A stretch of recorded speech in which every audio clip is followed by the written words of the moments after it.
Sadhu, sadhu, sadhu.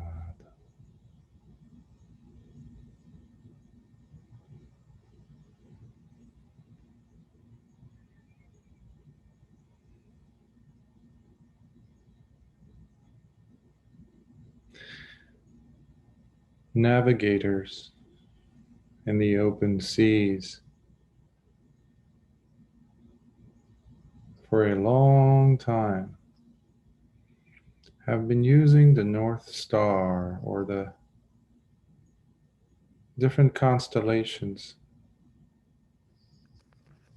to find their way back home or to their destinations.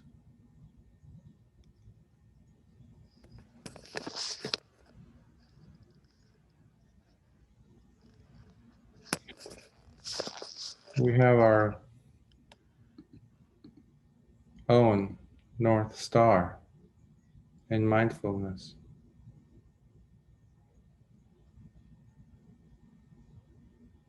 Which is like that rope that we need to hold on to, we need to grab hold of intentionally as we find our way through the dark to lead us out of darkness without losing our way.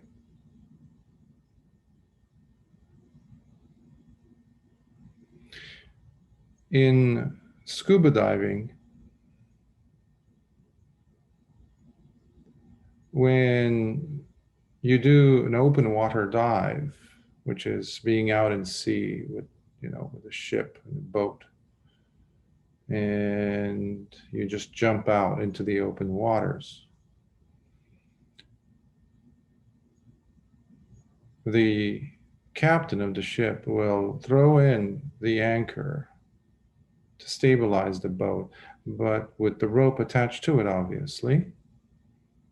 And the anchor falls all the way down to the bottom. And the rope is suspended in the water. Well, the divers use that water, that rope.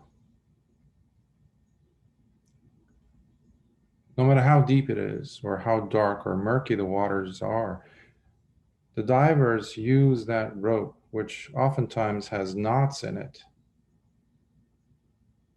to guide them down, but especially to guide them back up to the surface when it's time to surface from the depths.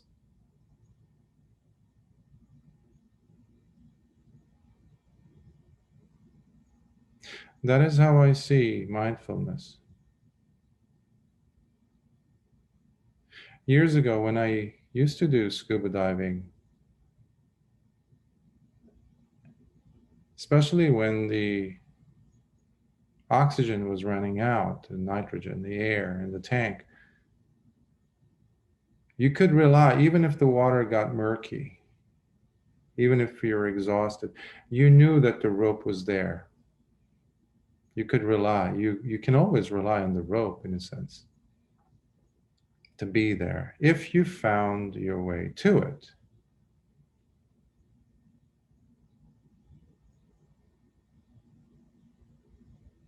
So mindfulness is not blunt. If we want results, then our mindfulness cannot be dull at its edges.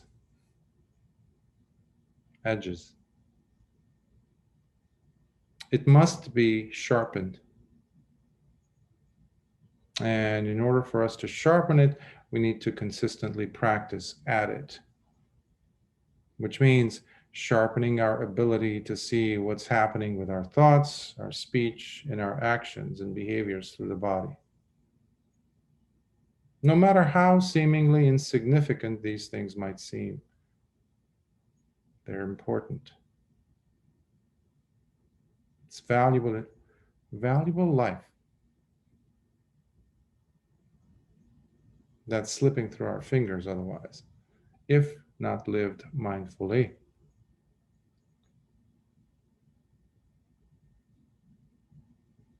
So mindfulness needs the honing steel or the whetstone to sharpen it consistently. Much like lions or tigers, wolves and bears do in the forest, in the desert, when they find a log in a tree, they use the tree to run their claws through them. And consistently doing that keeps their claws sharper. Chickens do this also. Birds do this with their beaks when they slide their beaks on the grass and the ground. That's how they keep them sharp, apparently. So meditation needs to be exact.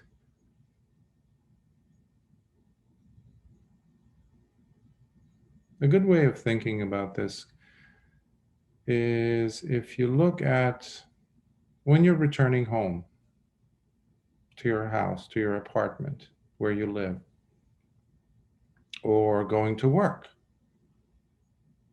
at a certain time, taking the bus, the train, Uber, or your car, whatever it is. We have exact plans for each. We know where our home is, where the apartment is. We know the building, but that's not enough. If there are other people living in the building, you can't go and walk through your neighbor's home. You know which one's yours, so you will walk through your door. So we practice being exact.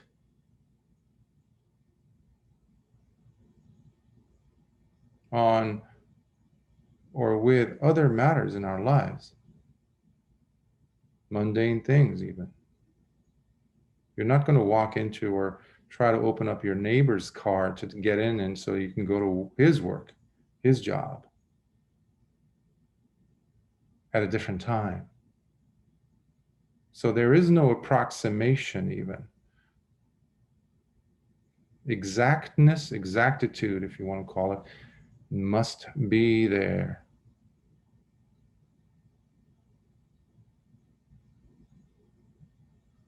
So Nibbāna is not accidental or the result of just being open and available type of a thing. No. Nibbāna requires work.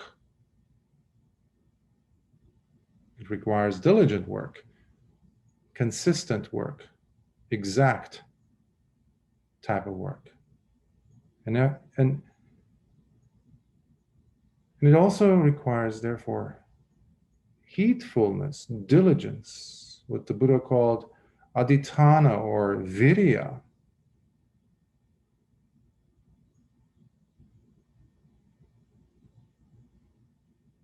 In addition to being open, in addition to being available, and trusting the process, the underlying process of constant unfolding, without becoming attached to any results, any specific results.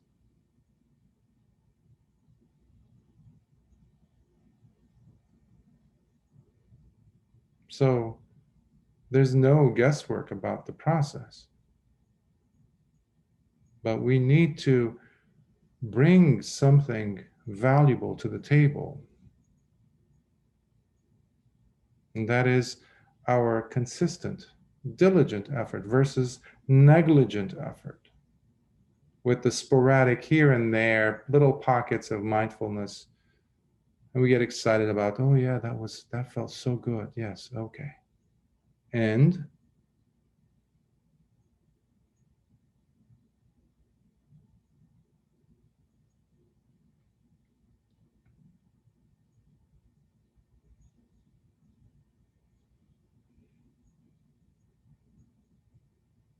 a good thing to remember is that Sila, which is our virtue, our practice of precepts.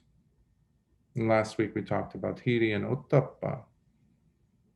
Wise, virtuous shame. Wise, virtuous shame. It's not the toxic, shame that we have come to hear a lot about and research in the Western psychology, etc.,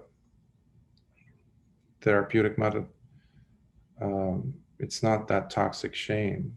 When the Buddha talks about hiri, which is wise, virtuous shame, that self-reflective mechanism, and its twin, which is ottappa, the wise, virtuous consideration or fear,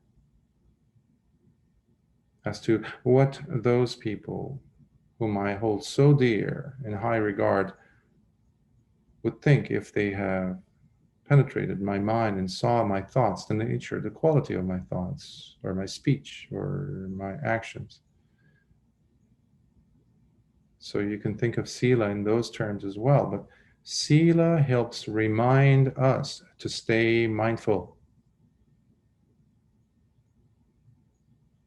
And, interestingly enough, mindfulness is needed to maintain our Sila. So it's the two sides of the same coin. They work hand in hand. They back each other up completely. And this is why there's this beauty that I see in the Dhamma, in the practice of Lord Buddha's teachings, of chiseling one's character, and bringing integrity, dignity to oneself, to the quality of one's mind, to the quality of one's life. So you become the embodiment of Dhamma. That is a genuine quality of a noble disciple, in fact.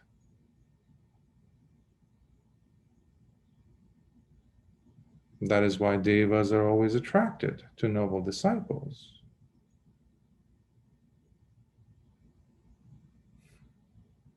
You truly become an island unto yourself, an island of solace and refuge, comfort, peace, love.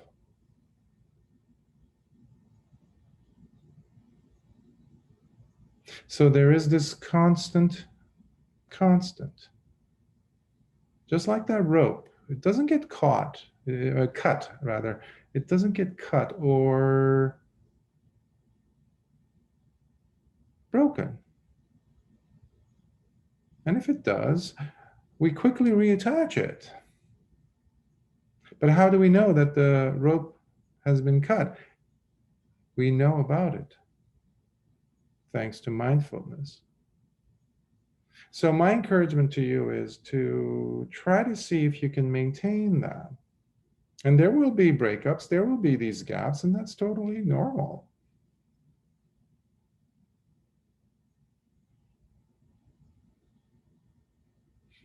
But we need to pull ourselves back into the mindful state, because that is our home. The gaps are not the home where there's no mindfulness. When there's no mindfulness, there's also no Sila. When there's no Sila, there cannot be any bit of samadhi. And when there's no samadhi, there cannot be any wisdom. No insights will take place. Therefore, we cannot separate Sila from Panya and just think about samadhi without Sila, or samadhi without sati. I mention, or I put emphasis today on sati because of its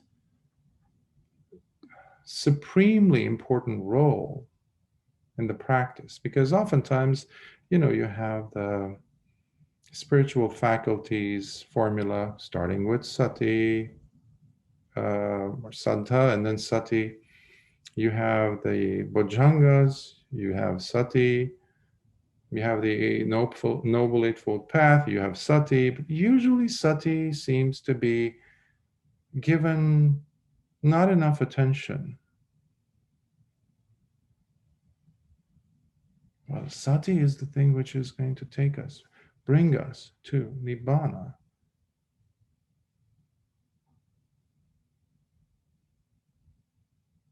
Sati is needed to be present throughout. People have asked in the past, Bhante, well, not when I was a monk, but, well, sometimes I lose focus and I get angry. And my suggestion at that point usually has been, well, can you be angry? Can you be upset or even hateful of someone or something while being mindful? Even a droplet of sati, if you can just introduce it into that equation of hatefulness, into that experience, that hot moment of being overwhelmed by toxic emotions, and you feel it oozing throughout your veins almost. Can you bring in just a glimmer, just a tiny little bit of sati? And see what happens. Suddenly, the whole world, this planet almost, of hate that you thought was impossible to extinguish or shrug aside, so overwhelming presence, suddenly, with the introduction of just a little bit of sati, of mindfulness, completely deflates it, completely makes it vanish.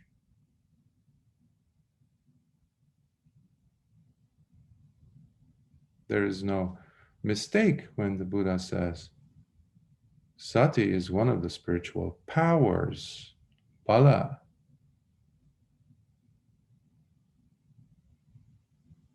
It is one of the sekabala, which is the powers, the spiritual powers exercised, applied by the noble disciple in higher training. It's power.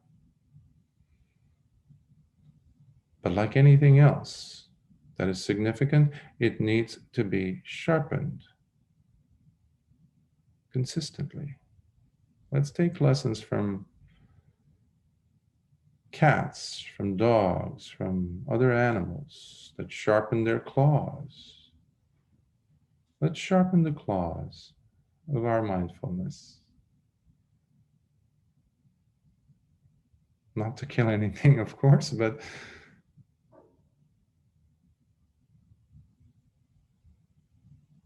to bring it into this pool of ignorance that we find ourselves surrounded by, submerged in. As we find that rope constantly, every time we lose focus, just find that rope. You can use the breath. That's perfectly fine. You can use the qualities of the Buddha or the Dhamma or the Sangha. You can use metta. You can use body sensations. The Buddha gave so many tools. You can use the somatic experiencing of how you feel yourself standing, anchoring yourself by feeling the bottom of your feet, feeling the insides of your shoes, the separation between the toes, the spaces between your fingers, the position of your hands, your body in time and space.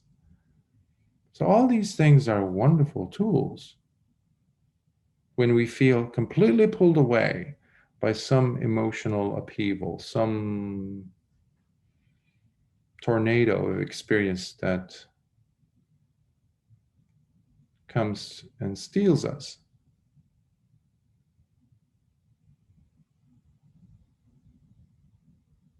We need to see how things come to be. And we cannot do that without sati.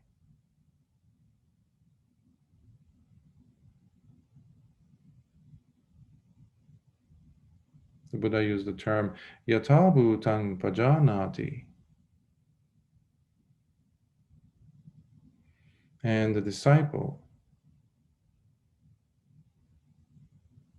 in higher training comes to see how things come to be, how they unfold. So you no longer are fooled by phenomena because you're able to see. But how can I see if I'm not mindful? That's it. You're not going to be able to see. So that's why we're sharpening mindfulness, to be with us, no matter how mundane of an activity you might find yourself in, like sitting on a chair, not meditating, just sitting, leaning against a wall, holding a glass cup, or holding your phone, seeing if any of your fingers are touching the keyboard on your laptop, for example. And which finger? Is it the ring finger? Is it the pinky? And which side? How is it touching? How does the key feel under your fingertips? So all of a sudden, the gaps become less and less and less and less. And mindfulness becomes like that faithful friend or pet that never leaves your side.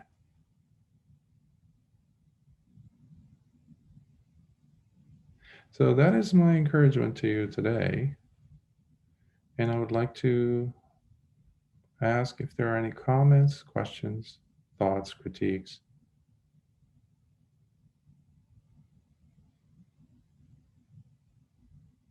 Yes, Chitta. Yeah, thank you, Bhante. It was a lovely talk. I'm just wanting to raise a question because I've heard you say in a talk recently, described, I don't know if you were describing what you teach as the path of metta bhavana, but I wonder where that sort of like, is that like seen as a filter through which we're observing the body and observing these sensations? Or is it just something, is that just a more of a form of practice? Is there a differentiation between the two? You know, when you're doing Satipatthana and Metta Bhavana, are the two separate things, or are they interwoven somehow? It's a different. It's a different. Could you mute your phone? It's like echoing. All right. Thank you. It's a difference in approach. The technique is just a technique. Whichever way you look at it, the way I have come to see and understand the path is that the Satipatthana is found everywhere. If you're not doing something like, let's say, a practice that is described in the Visuddhimagga, which is many of the techniques, in fact, that the Kasinas were not necessarily Buddhist or the teachings of the Buddha, because they were there at the time of the Buddha and even after, as Buddhaghosa, Venerable Buddhaghosa has described it in that book, commentary. So which dulls the mind to the point where it subdues the hindrances and there's no wisdom coming out of it. So when we're not talking about those, put those aside, and you're talking about, let's say, metta, that can lead to insight. Now we're definitely doing satipatthana. Because you're no longer are practicing simply sitting and saying, may I be well, may my friends be well, may my enemies, etc., etc. Because you're bringing your awareness back by letting go of the attachment, holding on to this object, which would have existed in the other form of like a kasina practice, where there's the focusing of the mind on the object. This is why some scholars have an issue with Majjhima Nikaya 111, Anupada Sutta, where Venerable Sariputta goes through the stages, one after another, with the jhanas. And he just sees that, oh, this, and that is happening here in this jhana, not after he comes out of it, but during that understanding. So without going on a tangent, I would bring the Satipatthana in all modes of practice, including sensations, including the qualities of the Buddha, for example. In the Thai forest tradition, for example, they use one of the qualities of the Buddha as Buddho, for example. Well, there needs to be the Satipatthana present there, where there's the knowing. Pajanati, the word comes up, pajanati a lot. The person knows and sees. Similarly with the breath. They know if the breath is long, if the breath is short, or if there's no breath. How do you know? How do you see if you don't have, like last week we were asking, there was a question on sati and seeing. So that awareness, which comes back to the theme today of sati and how important it is. So it is not, I don't care if the person says, well, Bhante, I only can do breath, or I can not do metta, or I can do just metta. Well, things will switch around, because as you go deeper, things will switch around. So there is this, I've noticed in myself, in students, there's this attachment we get over time to a certain technique. Well, it got me this far. But that needs to be done with the careful attention of a teacher to see, instead of, it's like, otherwise it's like self-medicating. So when in doubt, always come back to Satipatthana. One time Venerable Anuruddha was asked, I believe it was on several occasions, but one time he was asked the same question, by this time by Venerable Sariputta, as to how he came to see, how he became an arahant in a sense.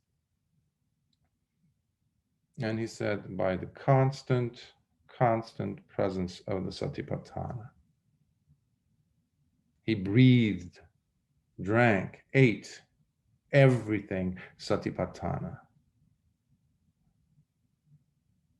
So when a person is practicing metta properly, that is exactly what they're doing. They're observing the mind. When they are radiating, for example, loving kindness. Well, how do you radiate? That question comes up, right? You've asked me that, etc. Well, how? How do we do that? Unless we know the functioning of the mind. So what am I doing? I'm doing Chittanupassana. And I'm also looking, when I'm working with the hindrances, I'm also observing Dhammanupassana. Another question might come up, well, do we need to do all the Satipatthanas together? Not necessarily. They can fluctuate.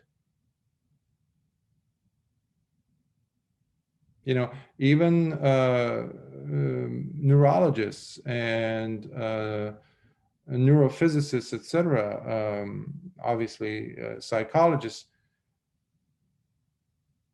can attest to the fact that the mind or the brain can do one processing at a time.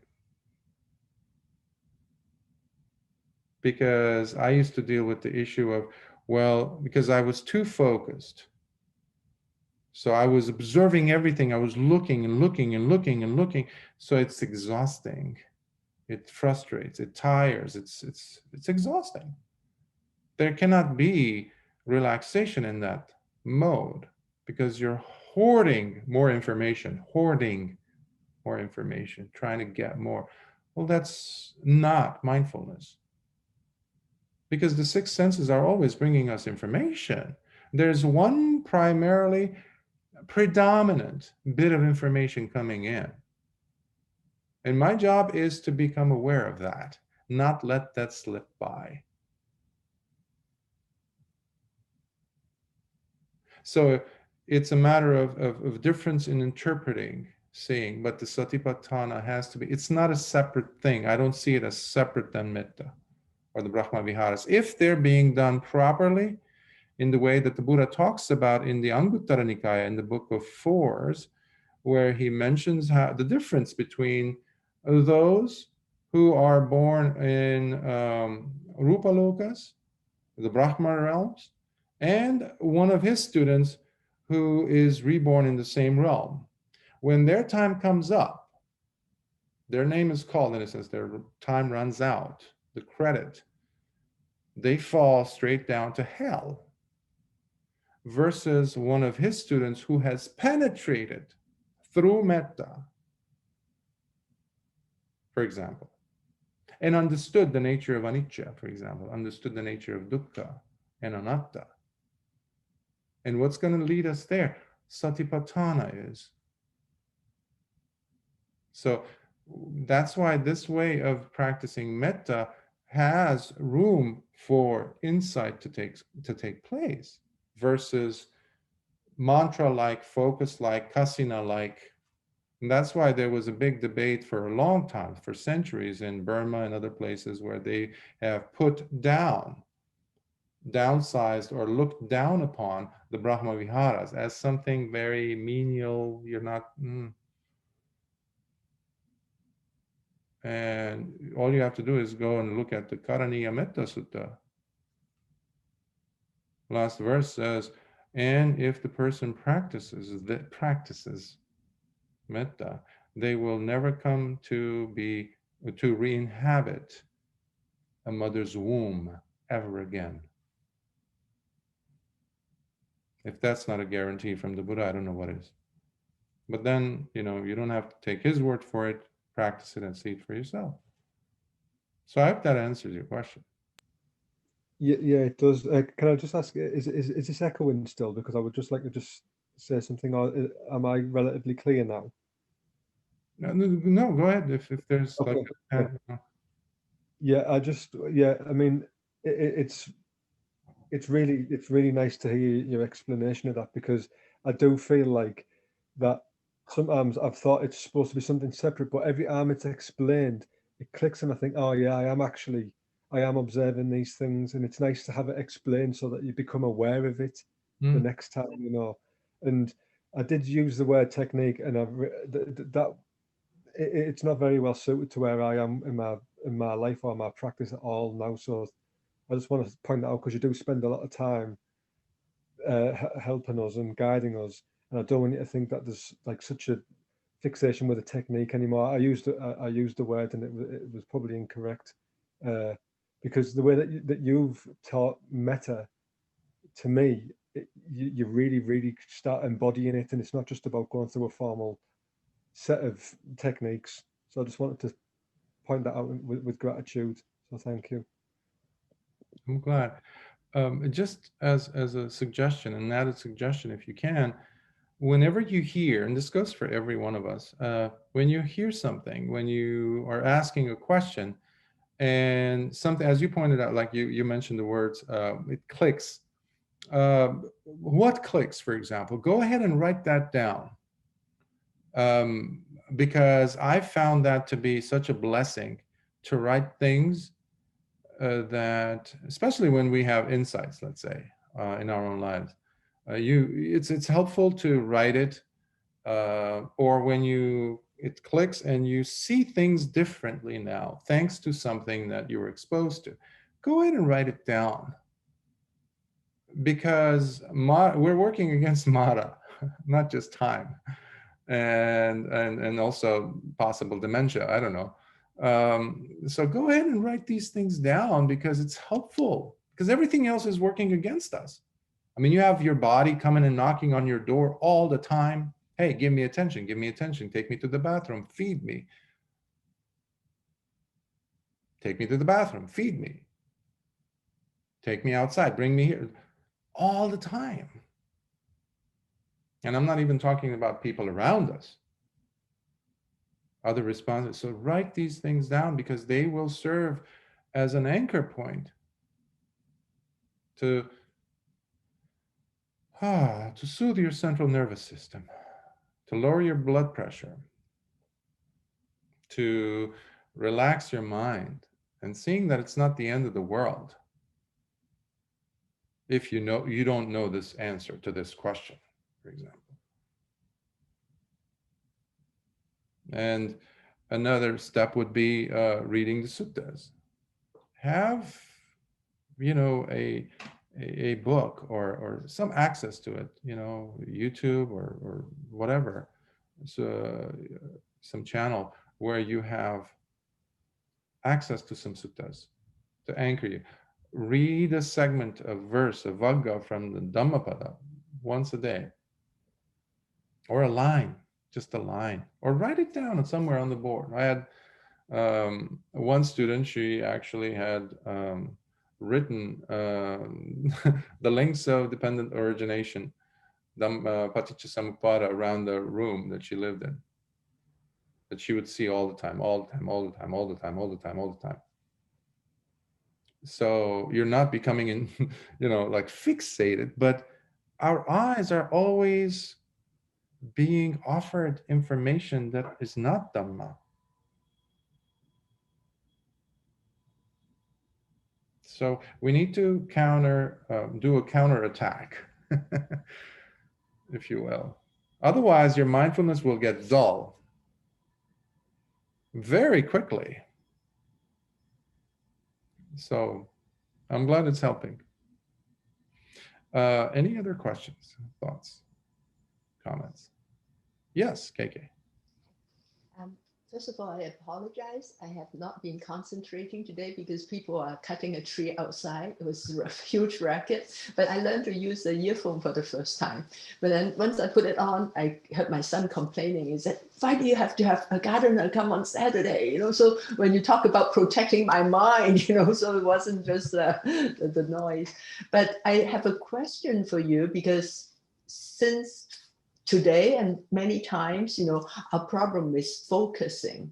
So it was very interesting for me to hear that focusing is exhausting. So I just want you to explain what that means. So I thought when we meditate, we are supposed to focus. So because I am not focusing well today, I miss the kind of logic of what you said. Sometimes, it fluctuates and you focusing is not the right way to do. So I just want you to explain that, please. Thank you. Of course. Do you drive a car? Mm-hmm. Okay. Do you remember when you first started driving? Mm-hmm. How did you hold on to the steering wheel? Very tightly. Very tightly, huh? Why? Because you're nervous and you just cannot just let it. And I never became a good driver also. So I guess I never totally relax when I'm driving. The reason why I'm asking these questions is basically this. Essentially, when we look at the picture of a person driving a car, and two people, let's say, driving a car, they're both holding on, let's say, to the steering wheel. They're driving, pushing on the gas, etc. Okay. But there could be two different, hugely different aspects between the two. Meaning, one might be a a person who's driving just now, who has to process all this data.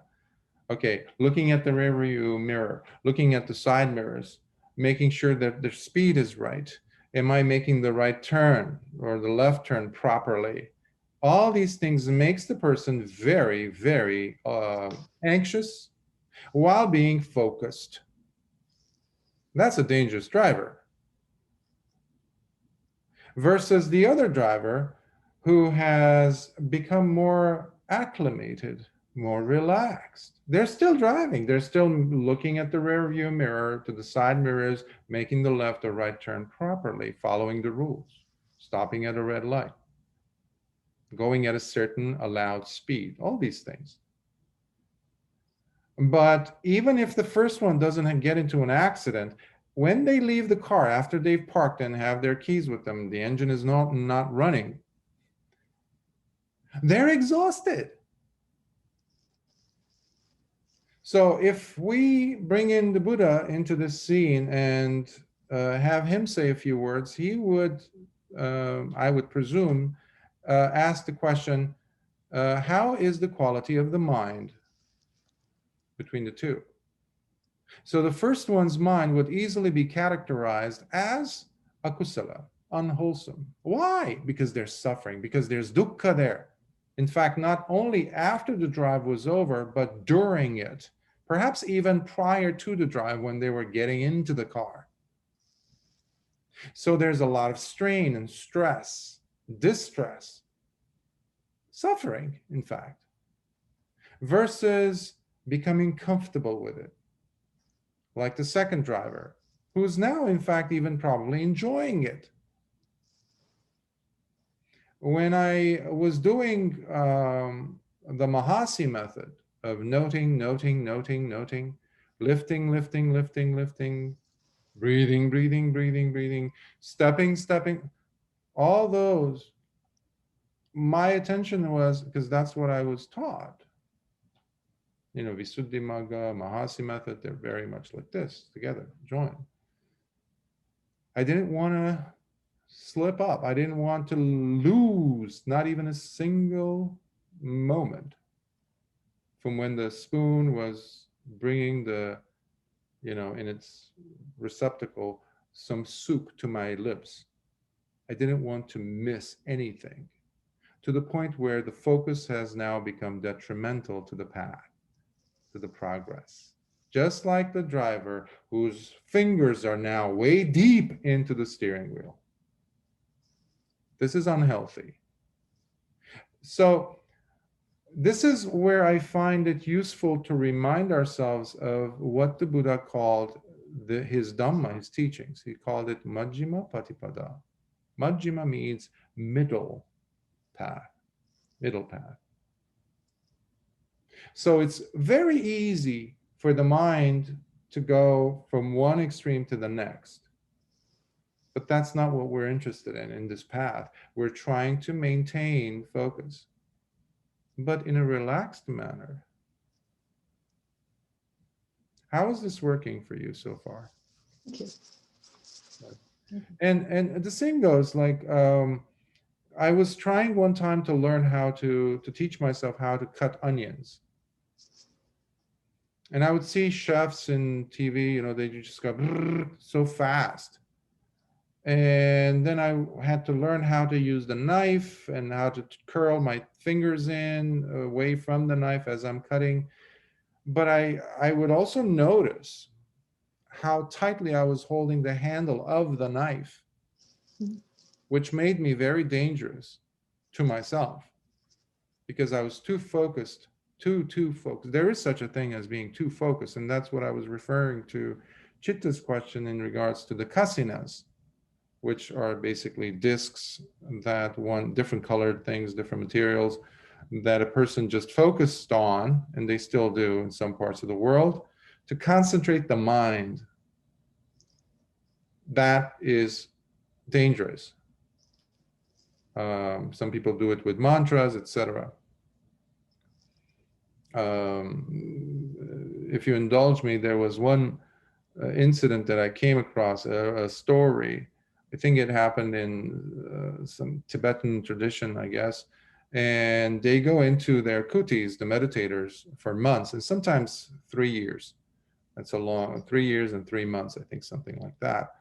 So his, I guess, mantra is something like being an ox, just actually ox, O-X, the animal. And he goes and sits, and he's always meditating. And his teacher one day comes in several months or a few years later, and they're putting the food outside the door, so he doesn't come outside of his kuti. So one day they notice that the food is being left outside, and he's not able to eat it. And the teacher is worried and comes over and yells from outside, like, come outside and eat your food. And he says, I can't, teacher. My horns are not allowing me to stick my head out of the door. That's the power of the mind, where you start becoming that thing. It's so fixated. There's no room for wisdom. So, food for thought. I just want to respond with a parallel example for the driving, which is what's happening today. You know, a racket outside, people cutting trees, and then I couldn't concentrate when you were first talking because I just can't hear, you know, even hear. And then first of all, I say, well, definitely I can't meditate with this huge noise. Maybe I should just take a walk. But I didn't. I say, hey, I've never used a earphone, you know, and I do have a earphone. So I pick it up. And then, but I can't try it because you guys were still meditating and there's no noise. So I still need to kind of fiddle with it for a moment. And that's when I get all these slews of messages from my son. I can't believe it. It's unbearable. I can't sleep and all that. And then I was thinking to myself, hey, what I'm doing is even more important. I'm meditating and you were complaining about sleep. But then as soon as I use my earphone, you start speaking, I totally can concentrate because even though the noises are still outside, I still hear the noise, but I just feel I have to shut up my son. I have to protect my mind. I hear what you say.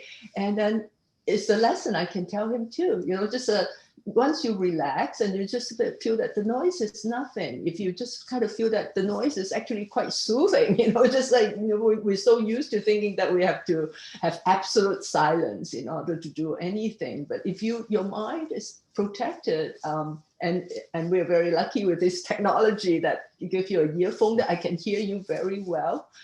There's no difference from today and another day. So I just want to thank you. It's true that, you know, sometimes over obsession is like focusing to the extent of obsession is actually a negative thing.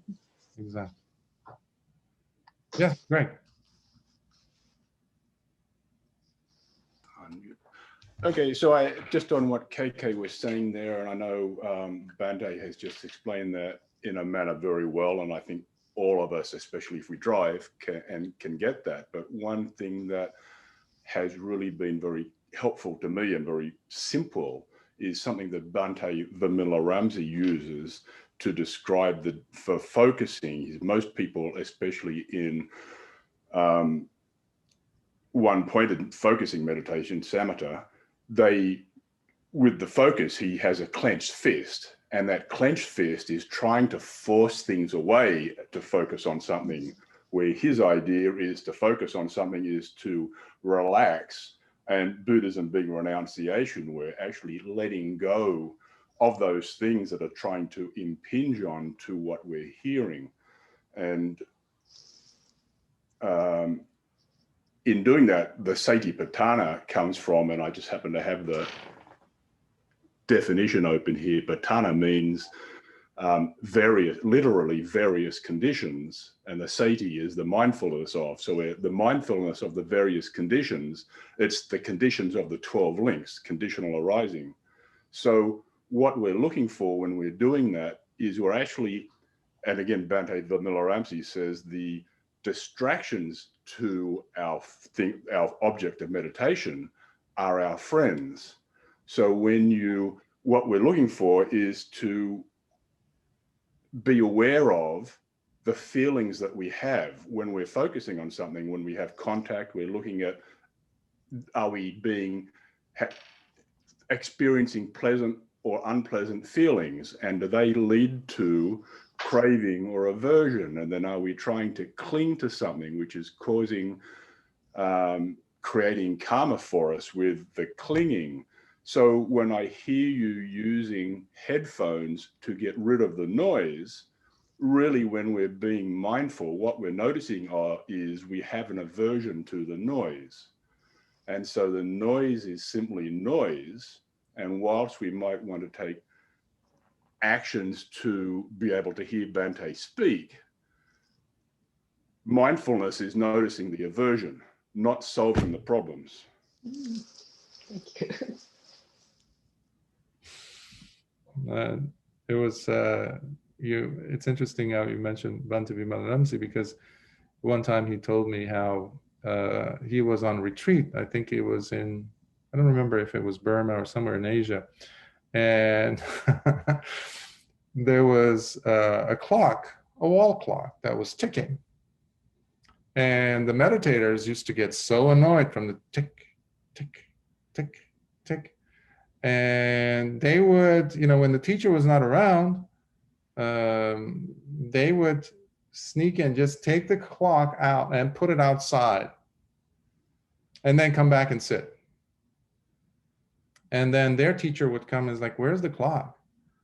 You know, how do I know the time? And then there was another time where a monk actually gets so annoyed. I think this was happening in Burma. And I think it's a Western monk who was staying at this monastery in the middle of Myanmar. And there's like shopping centers, things like that outside on the street. People are listening to, you know, music up until the early wee morning hours. And so one monk goes ahead and orders a set of noise reduction headphones in the monastery, and he gets it, and he's sitting there. Imagine the image, just a picture of this monk sitting with headphones trying to meditate as he is pushing away hindrances. I mean, it's ludicrous, it's funny. So piggybacking off of what Greg was saying, looking at our attitude towards the noise is crucial. Yes, this is a temporary relief, of course. The headphones, they're helpful until the mind gets to a point where it really doesn't care, because it is observing something even more juicy. Your own attitude towards the noise, which is going to be the opportunity. The earphones are not going to teach you anything. Mm-hmm. You might hear words, of course, but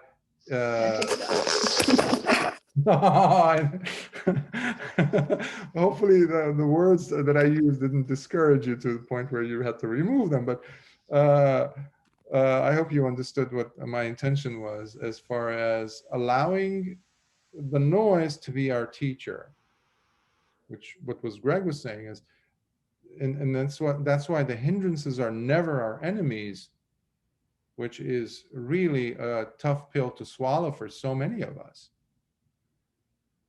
But they're just indicating the weak points. When I used to train people, or you know, as a fitness trainer, and they would say, oh, my biceps are bad, or my triceps are so bad, people would say, and I can't do this. So they have personified, identified this muscle. And I say, no, those muscles being weak at this moment are trying to tell us where to work on to strengthen your body. So they're giving us information. So you can take this anywhere, like as far as relationships between people, but that takes us to a total different. Yes, Jagat, Russell, did you have a question? Oh, I thought your hand come up, sorry. Any other thoughts and questions?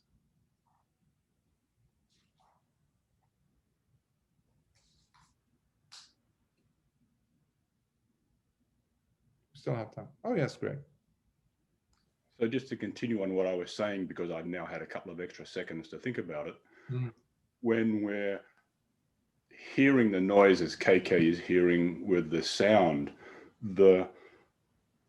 what we have is our mind is getting contact with, just waiting until KK comes back. I have that effect on everyone. Well, it's being recorded. She'll, but we can wait. Well, yeah, you can go ahead. I mean, yeah. So when we hear the noise, our mind has contact with our mind base has contact with the sound. So then that creates contact, and with contact, there arises a feeling, and there's either a pleasurable or an unpleasurable feeling. And in your case, this is unpleasurable. And so that creates what normally would be craving, but the opposite of craving, the other side of craving in this, the unpleasant feeling creates aversion. And that aversion gives rise to clinging. And what you're clinging to would be the pleasant sounds of silence that you would normally have in your office or your room there. So when we're being mindful of the craving and aversion and the contacts and the feelings, etc., of all the links, and we're trying to follow those links through and see where they go. So that's all. I'm just trying to put it in the sequence of going through the 12 links to, it's not just craving and it's not just clinging. It's actually we looking through the process of it and understanding that process. Very good point. Oftentimes the Paticcasamuppada, or the 12 links of causal relation, are neglected. And they're seen sometimes as too philosophical or whatever. And some teachers have discouraged people in one way or the other to go deeply into them. But you don't have to go and become a bookworm, analyze, etc. You can just look at your own experience here of the contact that leads to feeling that can manifest in the form of pleasant, painful, or neutral. So there's a continuity here. When there is the painful or the pleasurable manifestations of these feelings, or the nuances of the feeling, then we are clinging to something. When we're going into jhana, for example, those two will stop. And the neutral aspect of neither being painful nor pleasurable will be the flavor of the experience. But unlike earlier when I was talking about the kasina, for example, or the focused mind, where it will simply be subduing that feeling to bring about neutrality, it will not produce any wisdom. Versus when we're practicing satipatthana, that neutrality is upekkha, in a sense, because the mind is still available. The mind is still available to see what's going on, understand. And as you go deeper, even the thinking and pondering goes away. So you're not analyzing, thinking and thinking and thinking, because those are also noise. There's different types of noise, by the way. Grosser noise and finer and finer and finer and finer, until you get to a place in your mind where it's just absolute quiet. So in the midst of noise in the world. But it's interesting for us to kind of always go back to see, and that's where the suttas come in, to look at the 12 links as was brought up, the role of the sati, because they're very much connected to your life. These are not things that we study divorced from us, outside of us. They are part and parcel of every bit of your living experience. So in a sense, your life is the Dhamma, if you have the eyes to see it. And that's what we're trying to hone in and trying to sharpen the mindfulness to get to. Because even I know some people who can recite the dependent origination, and then they can analyze, they can say it, they can break down this and that, but they are clueless when it comes to the living experience of it, because these things happen so fast. And I have my own understanding of them, of the links of dependent origination. But in a nutshell, they are reflections of your life. And there is not a segment of your life that is insignificant or something to teach you in regards to craving, for example. And that's the reason why this Sunday I gave, like I was saying last week, I gave the talk with Malaysia's Buddhist Mahavihara on this subject of the last thought, life after death. So important. How important is that last thought? If you could just become mindful of those last segments of your life, and you meanwhile are preparing yourself for those moments that will definitely come, then you really have done amazing work. So if you can take just that from today's talk, please apply that mindfulness, because this again is, because if your sati is off, if you're not exact, then even the Paticcasamuppada is just mumbo jumbo, intellectual mumbo jumbo. And it can turn into egocentric or to show off. I used to show off with my degrees, now I show off with this subliminal, I don't know what, information. Nonsense.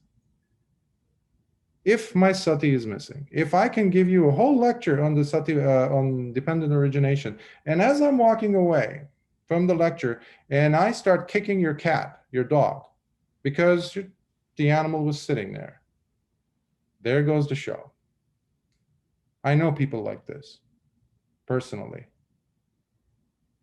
They can give you 12 hours lecture on Paticcasamuppada. But when it comes to their real life, and you live with them, you see how they behave. Sati is number one. So we need to bring up. Now, once you're practicing it enough, then you see the unfolding, it becomes real. No longer an intellectual endeavor. That's why the Buddha's path is real. It cannot be encapsulated in books, in suttas. It's in your heart. It's how you carry yourself. And I used to debate with teachers in the past. I said, I don't care about these attainments, these jhanas. If this person is still behaving like a jerk, excuse my, term for it. If they're just being a jerk, even if you're telling me, you're the teacher, you're telling me, and they're coming to me and saying, oh, I attained the 5th jhana or the 8th. I'm more interested in your behavior as a human being. Years ago, I mentioned this many times, years ago, a therapist of mine had said, trust the behavior, never the words. So the Paticcasamuppada have to become embodied in the behavior of the person. Sati must become an embodiment in the behavior, but it cannot do that unless the person is always working on it, sharpening it on the whetstone, honing steel.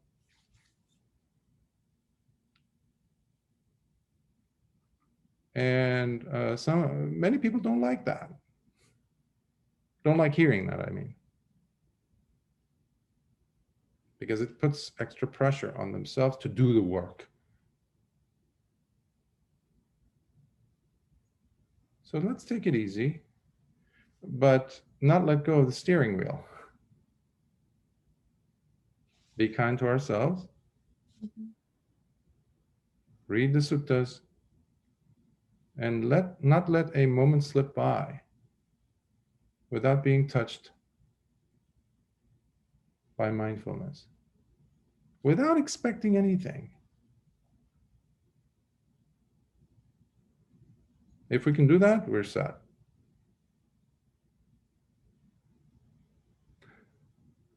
Did someone have a question? I thought I saw a finger or hand. Yes, Russell. Yeah, I think you just sort of answered my question. I sort of have spiritual dementia, so I always ask the same question in different forms over the years. But, of course, recently with the COVID, reaching, say, over 400,000 or half a, at least in the US and in the world, of course, it's more. You hear, I hear things that, well, COVID. My question is, you hear that, okay, plagues are indiscriminate in whom they affect. And then on the other hand, I have ideas about, karma, your ability to affect, the consequences. So I was kind of curious, should one just see disasters or non-disasters as part of, well, in this case, the biological kind of plague part of it as a biological law and the karma is different, or I'm just a little, anyway, I get confused between the sort of indiscriminate, supposedly, nature of it and the sort of karma in terms of your individual choice or volition, because obviously, there's many innocent, I guess, innocent victims and so forth, So I think I've asked this question many, many times in different forms, in different situations, but I was curious whether... If my answer's changed? Well, no. I'm not testing your consistency. I'm just applying it to a different situation. And I see. I mean, I actually do not agree that COVID is indiscriminate, because actually it's fueled by politics and, health inequities and many, many things. But I'm just curious in terms of karma and the supposedly indiscriminate nature of fortune or ill fortune, Is that a fake, is that a false kind of dichotomy, or kind of the wrong question? In fact, I don't see just one question in your question. There's so many different elements to it. So I can't answer it with one yes or a no. And yes, you're right. You've asked this question in different ways over the course of years. But that also says it's important to you. So one must pause and respect that. And but my urging of you to explore an answer, a proper answer to that, will always gravitate towards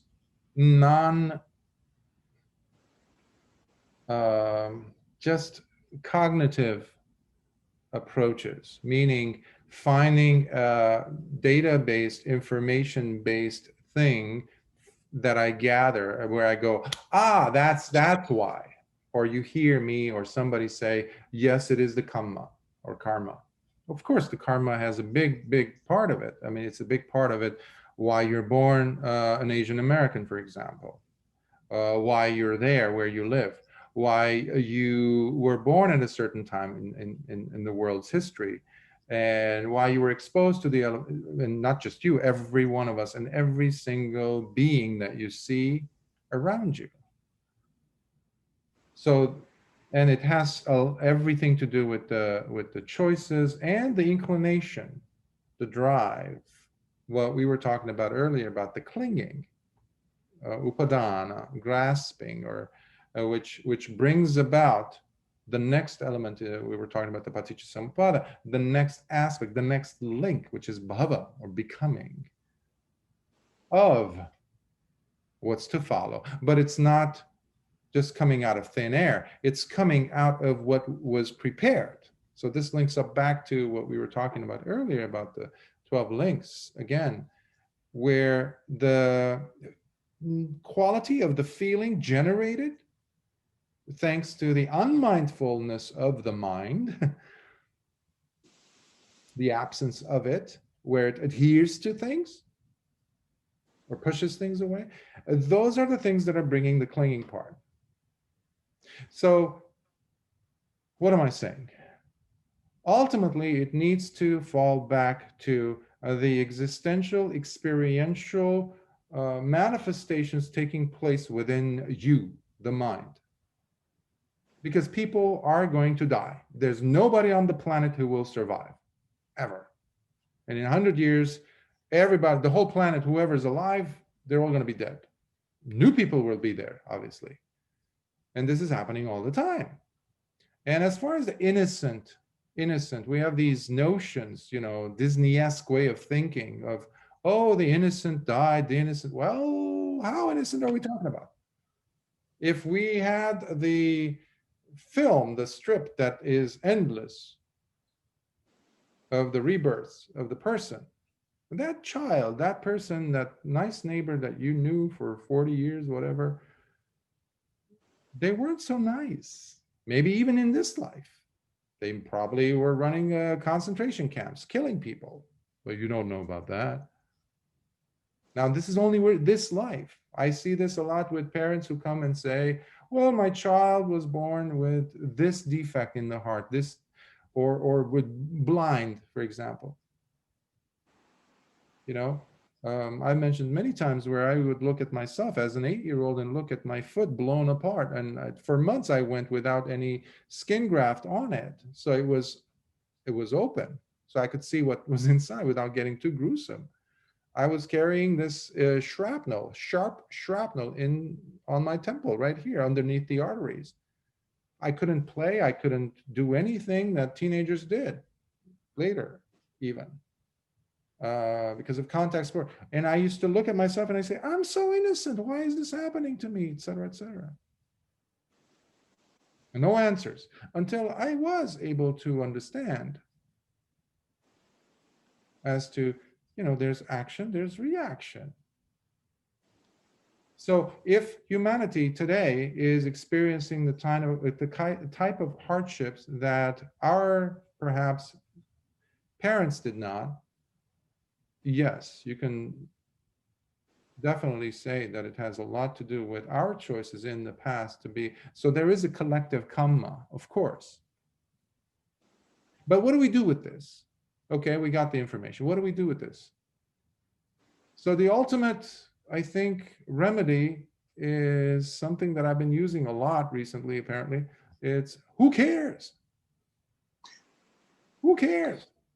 How is this reducing my suffering right now, right here? Me knowing this. I mean, yes, it's a satisfaction. Okay.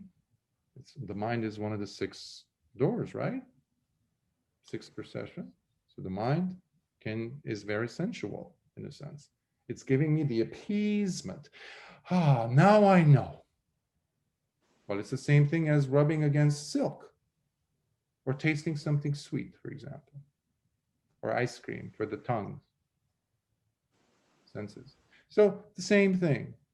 Let's use these things to understand our relationship, whether there's clinging or not, to what is happening around us, which is not, by any measure, comfortable.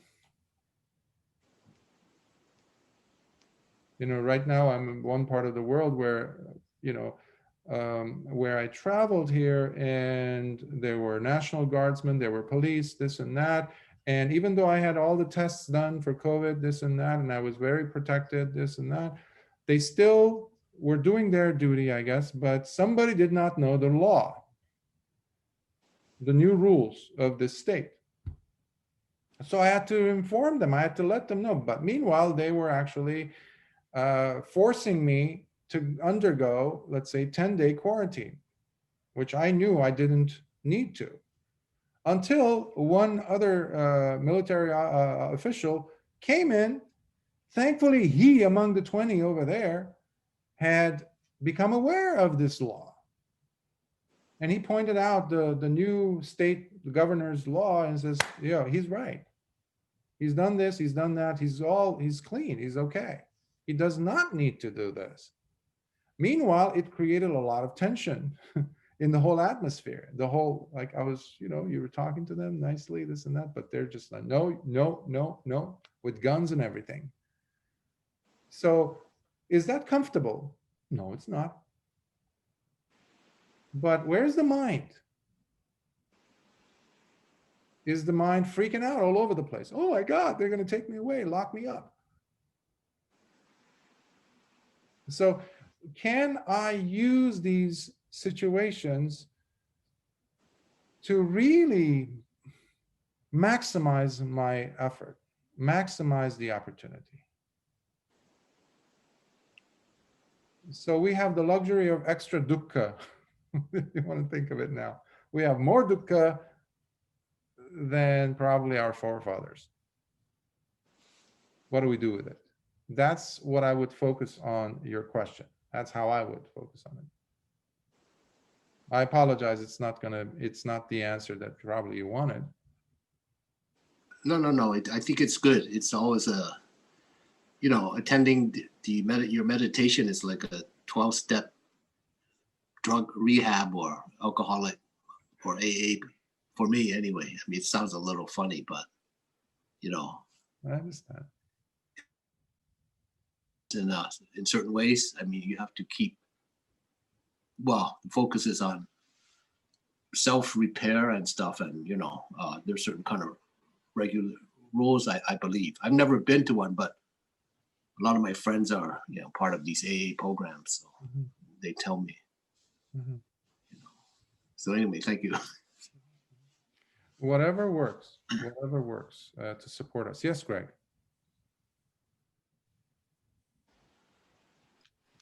I know we're a little over time, so I don't want to take too long, and I don't want to add my stamp too much to this, but I heard Russell make two assumptions, and the first one being that these are good people, so something shouldn't happen to them. And I think Bhante answered that exceptionally well. There's nothing I can add to that.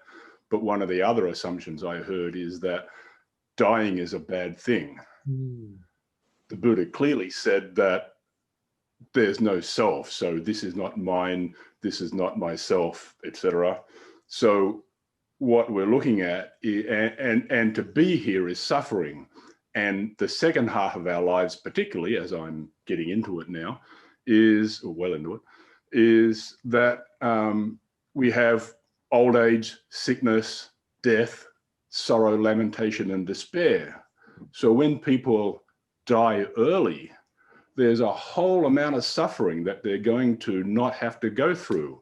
And so we have an attitude that, oh, those poor people, they're going to miss out on part of their life and they're innocent, etc. But perhaps it's because they've used up their karma that they don't have to deal with it. And so they can go back to not being stuck in a human body anymore. Just a comment. But take it or leave it. But that's too theoretical. I mean, recently I read in the paper about a Latina mother with 5 kids, and she died, and then the eldest child had to become the caretaker for the rest of the children. And I mean, well, just in practical terms, I mean, I think it was difficult for them to lose their mother, and also it's it created a lot of difficulties for the family, because that one of the children had to apply to become the legal guardian of the youngest. So I mean, I think I understand the theoretical aspect of there's dying in old age and everything else, but on a practical level, I like to look at the stories of what's happening with with real people. You know what I mean? That's the thing, though. The stories. We function from a certain framework, each of us. Whatever has the predominance in the mind approach, and this can be the result of many, many lifetimes, interpretive qualities of the mind to make sense of the world that we're living in and our relationship to it. So we develop certain frameworks. So if I'm looking at the stories, using your word, what I'm looking at is basically the content, meaning this exact story of a mother with 5 children, and the mother dies and the eldest son becomes the guardian. What is this? This is the content. Versus what Greg was saying is basically looking at the pattern, the unmistakable, ever-present pattern of dukkha in all these themes. Even being a mother, I don't know if she's single or not, but a mother with 5 children, that in itself is suffering. Without sickness is suffering. Sooner or later, she's going to say goodbye to each of these 5 in one way or the other. In fact, she's looking at herself and she's no longer as attractive as she was yesterday. That is suffering. She needs to dye her hair, for example. That's suffering. Oops, she cannot come up the stairs because her knees are hurting. That's suffering. And there's not even a talk about COVID. So looking at the theme versus of suffering existing, being there just for the fact that you are alive in samsara, this is unmistakable. And that was the reason why the Buddha taught to cut us loose from this suffering. And therefore, looking at the stories no longer becomes relevant. Because either way you look, even if the person was living in Sweden, let's say, presuming that Sweden, there's comfort, this and that, the person is still suffering. They have to wake up early morning, make food, da da da da da. Suffering. But ultimately, they're all going to die. We're going to die. So not to be caught up in the stories and the narratives and looking at, okay, they're suffering, so let me cut loose from that. That is the objective of the Dhamma. We're not trying to seek out peace on this planet, to turn this planet into a heaven or live forever. That is not the objective of the Dhamma. Ever. So understanding our approach, the framework with which we work, is extremely crucial, because that is the filter with which we look at the world and what's happening. And despite whatever anyone could offer us to soothe our curiosity, it will never address the main problems if the narrative, the framework that we're using, is too thick with different narratives that don't necessarily go coherent with the purpose of the Dhamma. So that's one of the reasons why we need to read the suttas again and again until we get it. Starting with the Dhammapada. If you can, just read a few sections. You do not need to know all the suttas. One verse is enough, the Buddha says. So we went quite a bit above, but that's okay. These are all valuable comments, questions. I really appreciate them. I saw, KK, you have your finger, but one thing I know very short. I know. I just want to say I fully agree with said with a few Dhamma. When Russell mentioned that girl who's left to take care of the kids, I have a student that he knows that another colleague called walking disaster. She has dysfunctional immigrant parents, two sisters who are a sister and a brother who are in institution for schizophrenia. She is a single mother of autistic kid. I just want to say that she's the person I think of when you ask me to think of a spiritual person. I mean, she becomes such a remarkable, and she finished her dissertation. I was her dissertation director. It was just, the dukkha just turned her into such a character that I admire. I mean, so I just want to support great point. And also to say honestly, I told all my students today that this is the best time of my life. Don't be afraid of getting old. And I think it is taking classes from you to know that, I say, I'm not afraid of death. I'm not afraid of becoming ugly. I said, just feel that these are so much less important now. You know, if I feel that my mind is getting better. So I just want to say, you know, thank you. Yeah. Thank you. Lovely contributions. Every one of you, I appreciate that. This makes it even more colorful and more nuanced. And those who listen to these talks, once they're up on YouTube, they will benefit from a multi-pronged position, because each one has their own questions and queries, and we want to quench those thirsts. So I appreciate your sharing.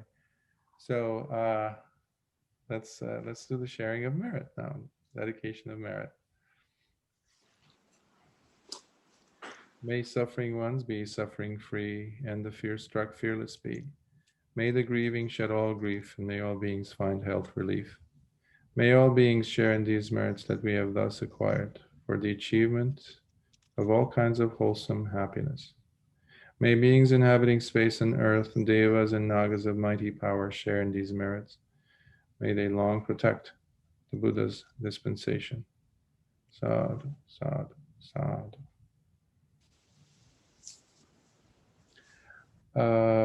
The links I sent to Dhammadina, you have the links I sent you for the two videos that they uploaded. One for the Buddhist Mahavihara, which there were so many great questions, and also the IBMC's talk, which was done also last Sunday. So if you could please, Dhammadina, go ahead and share it with the group, I appreciate it. I'll see you all next week. May you be well. See what you can, how this reverberates, this whole thing. And right, don't be afraid of writing down your thoughts, it's wonderful. And things that you might have picked up, or some ideas might have risen in you. It's a self-adventure, it's a self-discovery adventure, but not getting caught up in different frameworks that we bring into the table. Instead, let's use the Suttas framework for a change and understand as to why we even sit.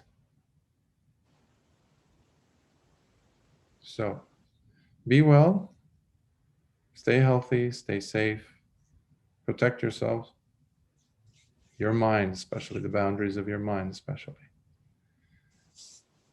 Take care. Sadhu, sadhu.